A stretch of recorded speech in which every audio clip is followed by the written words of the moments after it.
கோலி talk Kollywood news. ஜப்பானோட புது ரஜினிகாந்தான ஸ்ரீதேவி. பட வசூல்ல ஜப்பானோட புதிய ரஜினிகாந்த் நடிகை ஸ்ரீதேவி தான். பாலிவுட் தயாரிப்பாளர் போனி கபூரை திருமணம் செஞ்சுக்கிட்டு குழந்தை குடும்பம்னு இருந்த ஸ்ரீதேவி பல ஆண்டுகள் கழிச்சு இங்கிலீஷ் விங்கிலீஷ் படம் மூலம் ரீஎன்ட்ரி ஆனாங்க. ஹிந்தியில எடுக்கப்பட்ட இந்த படம் தமிழ் தெலுங்குலையும் வெளியிடப்பட்டது. இங்கிலீஷ் தெரியாம கணவன் மற்றும் குழந்தைகள் முன்னாடி அசிங்கப்பட்டு பின்னாடி இங்கிலீஷ் கத்துக்கிட்டு அவங்கள அசத்தும் மனைவியா ஸ்ரீதேவி நடிச்ச இந்த படம் சூப்பர் ஹிட் ஆச்சு. இங்கிலீஷ் விங்கிலீஷ் படம் ஜப்பான் மொழியில ஜப்பான்ல வெளியிடப்பட்டது. படம் ஸ்ரீதேவி நினைச்சு பார்க்காத அளவுக்கு ஹிட் ஆகி இருக்கு.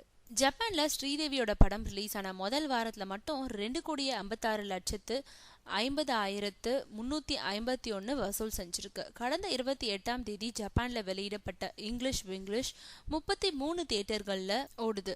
ஜப்பான்ல ஒரு இந்திய நடிகரோட படம் வசூல்ல சக்க போடும்னா அது சூப்பர் ஸ்டார் ரஜினிகாந்தோட படங்கள் தான். இப்போ இங்கிலீஷ் விங்கிலீஷ் ஜப்பான்ல நல்ல வசூல் செஞ்சிருக்கிறதுனால ஜப்பானோட புதிய ரஜினியா ஸ்ரீதேவி உருவெடுத்திருக்காங்க.